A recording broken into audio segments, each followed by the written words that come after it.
सेना में आपस में लड़िए ना। मर्द मर गए हैं क्या, कम पड़ गए हैं इजराइल के मर्द जो आप मतलब महिलाओं को टारगेट कर रहे हैं? फिलिस्तीन के मर्द लड़ रहे हैं ना, वो लोग तो टारगेट नहीं कर रहे हैं आपकी महिलाओं को, लेकिन अगर आप वहाँ की महिलाओं को मार रहे हैं तो ये कहीं से भी जायज नहीं है। तो हमने सुना है हाल ही में मोदी जी ने खाना वाना का सामान भी फिलिस्तीन, देखिए हम दोनों के साथ खड़े हैं। अगर दोनों के लोग मरे हैं, जिनके हम उन परिजन के साथ खड़े हैं जिनके लोग मरे हैं, बेगुनाह लोग मरे हैं जिनकी गलती नहीं थी, वो हर एक लोगों के साथ खड़े हैं, चाहे वो फिलिस्तीन के हों चाहे वो इजराइल के हों। अगर गलत हो रहा है तो वो झगड़ा बंद होना चाहिए, ये लड़ाई बंद होनी चाहिए और दोनों ही देशों को अमन चैन के साथ फिर से सही से रहना चाहिए। तो हम हर उस परिजन के साथ हैं, चाहे वो फिलिस्तीन का हो चाहे वो इजराइल का हो, जिनके साथ गलत हुआ है, जो आम आदमी है, जो मतलब जिनको नहीं मारा जाना चाहिए था, हम उनके साथ। बच्चे शहीद हो रहे हैं और महिलाएं शहीद हो रहे हैं। कहीं पे भी देख लीजिए, इतिहास गवाह है, अगर आप हिंदू हैं, चाहे हमारे मोदी जी प्रधानमंत्री ही क्यों ना हो, अगर आप हिंदू हैं तो सबसे पहले अगर आप किसी चीज़ का ध्यान रखेंगे तो वो महिलाओं और बच्चों का रखेंगे, क्योंकि हिंदू और सनातन ही एक ऐसा धर्म है जहाँ पे महिलाओं को सर्वोपरि माना जाता है। महिला को किसी भी भगवान के नाम के आगे लगाया जाता है और अगर कोई व्यक्ति महिलाओं पे वार करता है तो वो सबसे नीच व्यक्ति कहा जाता है। इजराइल के साथ लड़ना तो दूर की बात है, मिनी इजराइल हमारा मणिपुर बना हुआ था, वहाँ लड़ने में क्या हो गया था आपको? तब आप कहाँ मर गए थे? तब आपकी जमीर नहीं जागी थी, या फिर इजराइल मणिपुर आपको दिख नहीं रहा था, या फिर चश्मा खराब हो गया था? कुछ चश्मे वाले लोग भी हैं इनके यूनिट में, उनको दिख नहीं रहा था जब यहाँ पे था। जो लोग आज 4 लाख की टिकट कटाकर इजराइल जा रहे हैं और वहाँ पे यूनिफॉर्म पहनकर बड़ी बड़ी मोहतरमाएं जा रही हैं और दिखा रही हैं कि ये देखो रॉकेट आ रहा है इधर से, ये देखो इधर से बम गिर रहा है, तो चली जाती बगल में मणिपुर था, वहाँ क्यों नहीं दिखा रही थी, जहाँ लाखों के लाखों घर एक एक दिन में जल रहे थे, लोग को जलाए जा रहे थे। हाल ही में दैनिक भास्कर देखिएगा, दैनिक जागरण या भास्कर में एक वीडियो आया है, जिंदा आदमी को जलाया जा रहा है वहाँ पे मणिपुर में। हालांकि वो वीडियो पता चला, वहाँ के जो एसपी थे उन्होंने कहा कि ये पुरानी वीडियो है, जो भी वीडियो हो, लेकिन जीवित आदमी को जलाना आप समझिए कितना दर्दनाक हादसा वो होगा, वो तो आप नहीं दिखाई। आपको मणिपुर 4000 का टिकट कटाने में दिक्कत हो रहा था और आप इजराइल जाके साबित क्या करना चाहते? तो सही बात है कि ये वाला प्रोपेगेंडा जो वो लगातार पिछले 2014 से भारत में हिंदू मुस्लिम का चला रहे हैं, वही चीज वो वहाँ पे स्थापित करना चाहते थे। लेकिन जब पूरी दुनिया थू करने लगी कि एक बच्चे को मारा जा रहा, छोटे छोटे बच्चियों का फोटो वीडियो, महिलाओं की वीडियो भरकर सामने आने लगी, तो लोग इससे क्या हुआ ना, प्रभावित हुए और लोग बोलने लगे कि ये गलत हो रहा है। तो मोदी जी ने अपनी पैर एक कदम पीछे खींची और फिर ये दिखावा कर ढोंग तो ये शुरू से ही करते हैं। वैसी बात है, आप दंगा भड़काने का काम अभी की जितनी जो मौजूदा सरकार है, चाहे वो अमेरिका की हो चाहे वो हमारे भारत देश की ही क्यों ना हो, वो दंगा फैलाने में विश्वास रखते हैं। लोगों को यहूदी को यादव का नाम क्यों दे रहे हैं वो समझिए। ये जान रहे हैं कि भारत के ऐसे कई राज्य है जहाँ पे MY समीकरण मजबूत है और लोकसभा 24 चुनाव आ रहा है। ये जान रहे हैं कि जहाँ पे MY समीकरण है वहाँ पे हमारी दाल गलने वाली है नहीं। तो ये इन्होंने एक अच्छा खासा प्लानिंग बनाया कि क्यों ना हम यहूदी को यादव बना दे और फिलिस्तीन मुस्लिम वहाँ पे अधिक है ही, तो हम ये कहेंगे कि यहूदी और मुस्लिम आपस मतलब यादव और मुस्लिम आपस में लड़ रहे हैं, तो यहाँ के यानी कि भारत के जो यादव और मुस्लिम जिनकी MY समीकरण बरसों से चलती आ रही है उसमें दरार पड़ेगी। लेकिन सुनिए महानुभाव, भारत की जनता और खासकर बिहार की जनता उतनी बेवकूफ नहीं है जितना आप समझते हैं। फ़लस्तीन और इसराइल के बीच इस जंग का तकरीबन जो है कह सकते हैं कि 2 हफ्ते से ज़्यादा का वक्त गुजर चुका है। फ़लस्तीन के छोटे बच्चे इस जंग में शहीद हो रहे हैं, तो हमास के पहले हमले में जो है कई सारे इसराइल के लोग भी इस मारे गए। अब सवाल महत्वपूर्ण ये है कि जितने भी बड़े देश है वो तमाम लोग पहले सीज़ फायर की बात कर रहे थे, मगर अब अमेरिका ने कहा है कि सीज़ फायर करने से हमास का भला होगा और साथ ही साथ ये भी कहा है कि इसराइल को इस बात का अधिकार है। दूसरी तरफ जो है संयुक्त राष्ट्र और इसराइल के बीच में जो है अब थोड़ा खींचा तानी हो रहा है, क्योंकि संयुक्त राष्ट्र ने इसराइल से कहा है कि आप जो है एक हमास की वजह से तमाम फ़लस्तीनियों को ऊपर जो है आप जुल्म नहीं कर सकते, जिसको लेकर लगातार जो है बात चल रही है। वो राय जी है बिहार की राजनीति को बेहतर तरीके से समझते हैं और लगातार जो है सोशल एक्टिविस्ट के तौर पर काम भी करते हैं। अच्छा खुशबू जी, सबसे पहले ये जो पिछले 15 दिनों से ये फ़लस्तीन और इसराइल का मुद्दा था, ये अब क्या है कि दुनिया 2 हिस्सों में बट रही है। भाजपा एक तरफ कह रही है कि हमास टेररिस्ट ऑर्गेनाइजेशन और फ़लस्तीन के समर्थन में है, मगर उससे महत्वपूर्ण ये है कि अटल बिहारी वाजपेयी की जब सरकार थी तो अटल बिहारी जी लगातार ये कहते थे कि हम फ़लस्तीन के समर्थन में, मगर अभी जो सिनेरियो है वो भाजपा के लोग उनसे इतर होकर बात कर रहे हैं। देखिए सिंपल सी बात है कि फ़लस्तीन में मुस्लिम कौम के लोग सबसे ज़्यादा पाए जाते हैं और भाजपा सरकार आज से नहीं, जब से भाजपा सरकार आई है वो मुस्लिम कौम और हिंदू को बांटने का काम किया। इंडिया, पूरा इंडिया जानता है कि वो हिंदू हिंदू हिंदू हिंदू करके वो वोट लेते हैं, हिंदू करके लोगों को बरगलाते हैं, हिंदू करके लोगों को बेवकूफ़ बनाते हैं।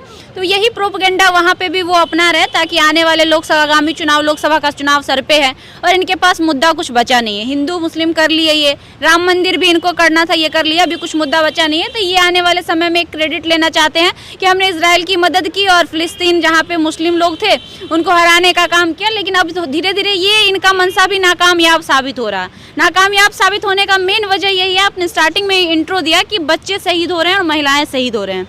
कहीं पे भी देख लीजिए, इतिहास गवाह है, अगर आप हिंदू हैं, चाहे हमारे मोदी जी प्रधानमंत्री ही क्यों ना हो, अगर आप हिंदू हैं तो सबसे पहले अगर आप किसी चीज़ का ध्यान रखेंगे तो वो महिलाओं और बच्चों का रखेंगे, क्योंकि हिंदू और सनातन ही एक ऐसा धर्म है जहाँ पे महिलाओं को सर्वोपरि माना जाता है। महिला को किसी भी भगवान के नाम के आगे लगाया जाता है और अगर कोई व्यक्ति महिलाओं पे वार करता है तो वो सबसे नीच व्यक्ति कहा जाता है हिंदू धर्म में।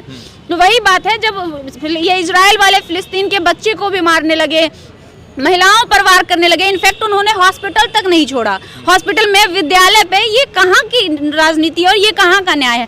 ठीक है, आपके आपसी संबंध बिगड़े, रीजन जो भी हो, आप उस पर हड़पना चाहते हो या वो आपका हड़पना चाहता हो, तो आप लोग सेना में आपस में लड़िए ना। मर्द मर गए हैं क्या? कम पड़ गए हैं इजराइल के मर्द जो आप मतलब महिलाओं को टारगेट कर रहे हैं? फिलिस्तीन के मर्द लड़ रहे हैं ना, वो लोग तो टारगेट नहीं कर रहे हैं आपकी महिलाओं को, लेकिन अगर आप वहाँ की महिलाओं को मार रहे हैं तो ये कहीं से भी जायज नहीं है। तो हमने सुना है हाल ही में मोदी जी ने खाना वाना का सामान भी फिलिस्तीन को भेजा है, वो दिखावा कर रहे थे, असल में तो वो इजराइल का सपोर्ट कर रहे थे। सबसे पहले तो वो कह रहे थे कि अगर इजराइल को जरूरत पड़ेगी सेना का तो हम सेना भी अपने इंडिया से वहां भेजेंगे, अग्निवीर भी हम भेजने की बात करेंगे, वो भी कहते हुए नजर आ रहे थे। तो सिंपल सी बात है कि ये वाला प्रोपेगेंडा जो वो लगातार पिछले 2014 से भारत में हिंदू मुस्लिम का चला रहे हैं, वही चीज वो वहां पे स्थापित करना चाहते थे। लेकिन जब पूरी दुनिया थू करने लगी कि एक बच्चे को मारा जा रहा है, छोटे छोटे बच्चियों का फोटो, वीडियो, महिलाओं की वीडियो भरकर सामने आने लगी, तो लोग इसे मतलब इससे क्या हुआ ना, प्रभावित हुए और लोग बोलने लगे कि ये गलत हो रहा है। तो मोदी जी ने अपनी पैर एक कदम पीछे खींची और फिर ये दिखावा कर ढोंग तो ये शुरू से ही करते हैं, जब से आए, जब से। हाँ, जो लोग कोरोना काल में अपने बाप की लाश के साथ नहीं खड़े थे, वो लोग आप कह रहे हैं कि हम फलस्तीन जाके इसराइल के साथ लड़ेंगे। अरे भाई, इसराइल के साथ लड़ना तो दूर की बात है, मिनी इसराइल हमारा मणिपुर बना हुआ था, वहां लड़ने में क्या हो गया था आपको? तब आप कहाँ मर गए थे? तब आपकी जमीर नहीं जागी थी, या फिर इजराइल मणिपुर आपको दिख नहीं रहा था, या फिर चश्मा खराब हो गया था? कुछ चश्मे वाले लोग भी हैं इस कॉम इनके यूनिट में, उनको दिख नहीं रहा था जब यहाँ पे था। जो लोग आज 4 लाख की टिकट कटाकर इजराइल जा रहे हैं और वहाँ पे यूनिफॉर्म पहनकर बड़ी बड़ी मोहतरमाएं जा रही हैं और दिखा रही हैं कि ये देखो रॉकेट आ रहा है इधर से, ये देखो इधर से बम गिर रहा है, तो चली जाती बगल में मणिपुर था, वहाँ क्यों नहीं दिखा रही थी जहाँ लाखों के लाखों घर एक एक दिन में जल रहे थे, लोग को जलाए जा रहे थे। हाल ही में दैनिक भास्कर देखिएगा, दैनिक जागरण या भास्कर में एक वीडियो आया है, जिंदा आदमी को जलाया जा रहा है वहाँ पे मणिपुर में। हालांकि वो वीडियो पता चला, वहाँ के जो एसपी थे उन्होंने कहा कि ये पुरानी वीडियो है, जो भी वीडियो हो, लेकिन जीवित आदमी को जलाना, आप समझिए कितना दर्दनाक हादसा वो होगा। वो तो आप नहीं दिखाई, आपको मणिपुर 4000 का टिकट कटाने में दिक्कत हो रहा था और आप इजराइल जाके साबित क्या करना चाहते? तो सिंपल सी बात है, देखिए बिकाऊ मीडिया और गोदी मीडिया, उनकी भी गलती नहीं है। उनको कहा गया होगा सुनो तुम्हें इजराइल जाना है, इतना का पैकेज मिल रहा है, इजराइल जाओ और जाके अच्छे से काम करो और वहां जाके हमें क्रेडिट देना मत भूलना। तो वो लोग वही काम कर रहे हैं और जब तक ये सरकार रहेगी तब तक वो यही काम करेंगे, क्योंकि उनकी हैसियत नहीं है उनके अगेंस्ट एक सवाल कर देने की। आप बताइए ना, जब से मोदी जी आए हैं उन्होंने कितने प्रेस कॉन्फ्रेंस की है, आपने देखा क्या? एक भी नहीं। हमने तो नहीं देखा, लेकिन इससे पहले जितने प्रधानमंत्री बने थे सबकी प्रेस कॉन्फ्रेंस अभी भी अवेलेबल है सोशल मीडिया पे। जब से सोशल मीडिया का दौर आया है, उससे पहले पेपर का था, उस समय भी था। तो जब हर कोई सोशल मीडिया पे आते थे, हर कोई जनता का सवाल देते थे, हर कोई चौथे स्तंभ यानी कि पत्रकार का जवाब देते थे, तो ये महानुभाव कौन से मतलब कहां से लॉन्च हो गया है? 24 घंटा काम करते हो तो वक्त थोड़ी है। 24 घंटा मतलब इनको फोटो खिंचाने के लिए बहुत वक्त रहता है, अच्छे अच्छे यूनिफॉर्म पहनकर, कभी कैप लगाकर, कभी शेरों के साथ खेलने का टाइम इनको मिल जाता है, बच्चों को लॉलीपॉप देने का टाइम मिल जाता है, और मीडिया जो कि लोकतंत्र का चौथा स्तंभ है, उसके सवाल देने का जवाब इनके पास नहीं होता है। तो घड़ियाल भी उठा के लिए आए थे अपने घर में, तो वो सब तो लगातार चलता रहता है। वही ना, तो फिर मीडिया का सवाल का जवाब देने में आप पीछे क्यों? आप 1 घंटा अक्षय कुमार को समय दे सकते हैं, अब आपकी भारत की मीडिया आपका इंतजार करे, उसका जवाब आप नहीं दे सकते। इनको असल में ऐसे चाहिए लोग जो इनसे पूछे कि मोदी जी आम आप काट के खाते हैं या चूस के खाते हैं? मोदी जी आप वॉलेट यूज करते हैं क्या? उस भारत की जनता जानना चाहती है उस वॉलेट में पैसे हैं क्या? असल में मोदी जी, भारत की जनता ये कुछ नहीं जानना चाहती है कि आम आप काट कर खाते हैं कि चूस कर खाते हैं, ये भी नहीं जानना चाहती है कि आपके वॉलेट में पैसा है कि नहीं है। जो इंसान ऊपर से नीचे तक पैसा से लदा हुआ हो, 1.5 करोड़ का सूट पहनता हो, 5 लाख की घड़ी पहनती हो, उससे ये पूछना तो सबसे बड़ी बेवकूफ़ी है कि आपके वॉलेट में पैसा है या नहीं है, आप बटुआ यूज करते हैं कि नहीं करते हैं। तो ये सब बेतुका सवाल है और उनको वही लोग चाहिए जो उनसे मुद्दे की बात ना करे। अमेरिका पूरे देश में जो है, पूरे दुनिया भर में अमन का पाठ पढ़ाता है। अमेरिका तमाम जो देश है, चाहे चाइना हो, रशिया हो, इंडिया हो, तमाम देशों ने कहा कि सीज फायर होना चाहिए, यानी जंग बंदी का ऐलान होना चाहिए ताकि हमास और इसराइल के बीच में आम लोग हत्थे न चढ़े। मगर अमेरिका ने कहा है कि इसराइल अपना डिसीजन खुद ले सकता, तो अमेरिका दुनिया को पाठ पढ़ा रहा है और खुद जो है जंग बंदी के खिलाफ है। देखिए, असल में यही होता है कि जब भी 2 देशों की लड़ाई होती है, इतना सारा संगठन है, बहुत सारी, जैसे G20 ही गठित हुई थी, तो क्यों गठित हुई थी कि कभी भी 2-3 देशों के बीच में आपस में फाइनेंशियल क्राइसिस आएगा तो उसका समस्या का समाधान किया जाएगा। उसी प्रकार से बहुत सारी ऐसी समिति, बहुत सारी ऐसी संगठन बना हुआ है जो अगर 2 देशों में झगड़ा होता है तो उसको बंद किया जाए। लेकिन अभी यहाँ पे कोई भी ऐसा नहीं चाह रहा। अभी लोग चाह रहे हैं या तो एक कोई उसमें खत्म हो जाए और दूसरा कोई बचे। सिंपल सी बात है, आप दंगा भड़काने का काम, अभी की जितनी जो मौजूदा सरकार है, चाहे वो अमेरिका की हो, चाहे वो हमारे भारत देश की ही क्यों ना हो, वो दंगा फैलाने में विश्वास रखते हैं, लोगों को मरवाने और कटवाने में विश्वास रखते हैं। उन्हें कोई फर्क नहीं पड़ता है कि आम जनता मर रही है, जी रही है, खा रही है, पी रही है, डजंट मैटर। उनको बस अपने तरीके से चीजों को करना होता है। लोग मर जाए, उसके बाद हो सकता है अमेरिका का टारगेट होगा कि जब फिलिस्तीन, क्योंकि असल में तो वो जो जगह है वो फिलिस्तीन का है। अगर आप इतिहास उठा के इतिहास के पन्ने अगर आप उल्टेंगे तो असल में फिलिस्तीन के घर में जाकर इजराइल रहा था। इजराइल एक शरणार्थी था जिसको फिलिस्तीन ने पनाह दी थी रहने के लिए, और अब एक तो आपको उसने रहने को दिया और आज आप उसी पे आरोप लगा रहे हैं कि आपकी जगह वो छीन रहा था। ये कौन सा न्याय हुआ भाई? तो ये लोग हमें जाने वाले हैं फलस्तीन। वो जो बहुत सारे लोग हैं भाजपा के समर्थक, वो सब कह रहे हैं कि हम फलस्तीन जाके इसराइल की तरफ से लड़ाई लड़ने वाले। तो सिंपल सी बात है, हमने कहा ना कि ये जो मौजूदा सरकार है वो दंगा भड़काने में भरोसा रखती है, लोगों को कटवाने में भरोसा रखती है, लोगों को मरवाने में भरोसा रखती है और एक तरफा है। हमेशा से ये भारत धर्मनिरपेक्ष देश है, लेकिन जब से ये मौजूदा सरकार आई है, इसका मतलब मैनिफेस्टो ही चेंज करके इन्होंने रख दिया, हिंदू राष्ट्र फलाना ढिमकाना ऐसा करके रख दिया। तो यही प्रोपेगेंडा ये वहाँ पे अपनाना चाह रहे हैं ताकि कल को हम वहाँ पे अपना वजूद बना सके कि हम लोग इजराइल को, जहाँ पे यहूदी हैं, उनको सपोर्ट किया और फिलिस्तीन जिसमें मुस्लिम है उनका सपोर्ट नहीं किया, यानी कि उनको खात्मा करवाने में हमने सपोर्ट किया ताकि हिंदू संगठन के लोग हमें बढ़ावा दें। लेकिन असल में ऐसा कुछ होने वाला है नहीं। आप किसके साथ खड़ी हैं? देखिए, हम दोनों के साथ खड़े हैं। अगर दोनों के लोग मरे हैं, जिनके हम उन परिजन के साथ खड़े हैं जिनके लोग मरे हैं, बेगुनाह लोग मरे हैं, जिनकी गलती नहीं थी, वो हर एक लोगों के साथ खड़े हैं, चाहे वो फिलिस्तीन के हों, चाहे वो इजराइल के हों। अगर गलत हो रहा है तो वो झगड़ा बंद होना चाहिए, ये लड़ाई बंद होनी चाहिए और दोनों ही देशों को अमन चैन के साथ फिर से सही से रहना चाहिए। तो हम हर उस परिजन के साथ हैं, चाहे वो फिलिस्तीन का हो, चाहे वो इजराइल का हो, जिनके साथ गलत हुआ है, जो आम आदमी है, जो मतलब जिनको नहीं मारा जाना चाहिए था, हम उनके साथ हैं। बिहार में अभी जातिगत जनगणना हुआ, यादव समाज का जो हिंदू समाज में सबसे ज़्यादा जो है रेशियो देखने को मिला। कुछ मीडिया चैनल ने कहा कि जो इसराइल के यहूदी है वो फलस्तीन, जो बिहार के यादव यानी देश के यादव और ये इसराइल के यहूदी, ये दोनों एक दूसरे के वंशज है। ये भी फिर से एक अफवाह फैलाने का प्रयास किया जा रहा था। ये कोई और वंशज है। सुदर्शन न्यूज के जो महानुभाव हैं, कुछ सुरेश चौहंके करके उनका नाम है, उन्होंने ये बात कही थी जो आप बात कह रहे हैं, उन्होंने ही कही थी। तो इन गोदी मीडियाओं का टारगेट ही रहा था, मैंने शुरू में ही कहा था कि दंगाई को भड़काना।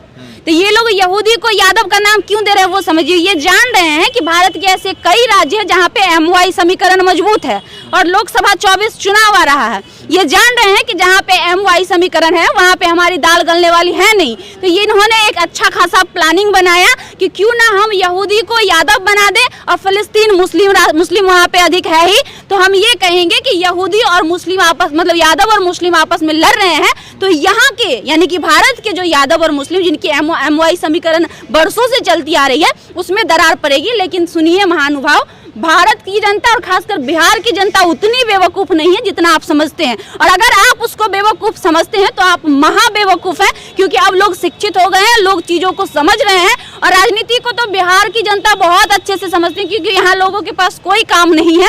सबसे ज्यादा अगर इंटरेस्ट कोई आज के डेट में रखता है तो वो राजनीति में रखता है। तो ये दोहरी राजनीति आप कहीं और ले जाके थोपिएगा। यहाँ की जनता इससे इस अफवाह से तो नहीं फैलने वाली। सुनिए, यहूदी की बात की आपने, यहूदी गाय की मांस भी खाता है, आप जानते होंगे। लेकिन यादव में गाय को माता माना जाता है। अगर गाय को जोड़ा जाता है किसी समाज से, तो स्पेशली यादवों से जोड़ा जाता है। किसी के घर में गैया रहे या ना रहे, लेकिन यादव के घर में गैया और भैंसिया जरूर रहता है। ये नॉर्मल लॉजिक है जो देखा जाता है, गाँव में पाया जाता है।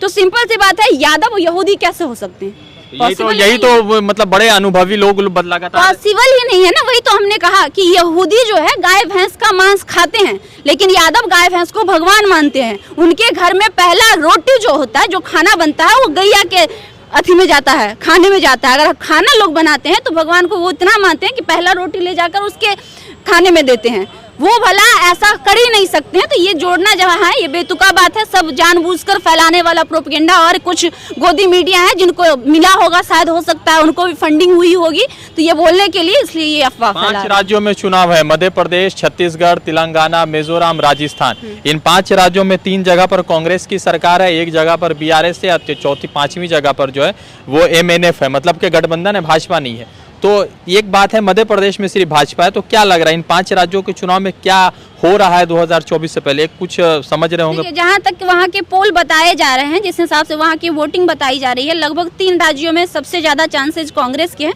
2 राज्यों में अभी कंफ्यूजन चल रहा है, क्योंकि भाजपा का भी थोड़ी बहुत मजबूत पकड़ है, मध्य प्रदेश में भी है, और ये एक राजस्थान में भी थोड़ी बहुत नहीं, राजस्थान में नहीं, इसमें छत्तीसगढ़, हाँ छत्तीसगढ़ में थोड़ी बहुत भाजपा की पकड़ अच्छी है। तो शायद वहाँ पे कुछ चेंजेज आ जाए, लेकिन 3 राज्यों में कहा जा रहा है कि श्योर है कि कांग्रेस की ही फिर से सरकार आने वाली है, जैसा कि वहाँ के पोल्स बताए जा रहे हैं, जैसा वहाँ का वोटिंग का रेशियो बताया जा रहा है कि कितने प्रतिशत किसके वोटर्स हैं, उसके अकॉर्डिंग बताया जा रहा है। तो 3 दिसंबर ज़्यादा दूर नहीं है, वो भी पता चल जाएगा। लेकिन हाँ, एक चीज़ तो है कि अब भारत की जनता समझदार हो चुकी है।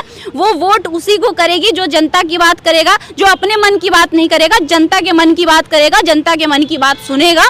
और जनता त्रस्त हो चुकी है, जो महंगाई की मार झेल रही है, उस महंगाई से जो उसको निजात दिलाएगा, जो जनता आज बेरोजगार परी है, जिसको रोजगार देने की जो बात करेगा, उसको वोट करेगी। इसमें कहीं से कोई दो राय नहीं है।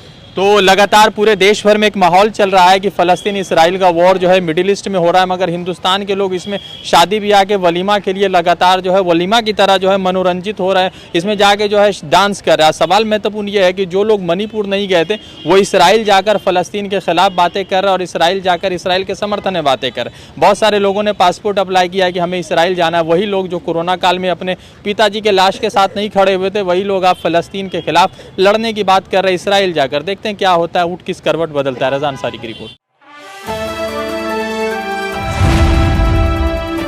द इंडियन खबर, सच आपके सामने।